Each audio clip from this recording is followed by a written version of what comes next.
Душко Павловски, кој беше дел од групата граѓани кои започнаа со уредување на црквата Света Петка во атарот на Галате, што беше проследено со инциденти и повод за политички препукувања.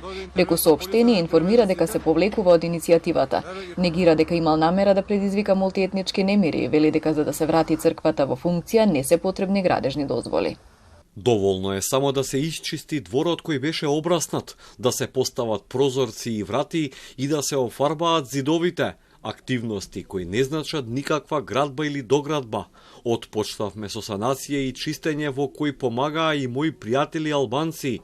Од тука се потврдува дека сум немал никакви подли намери кои ми се ставаат на товар.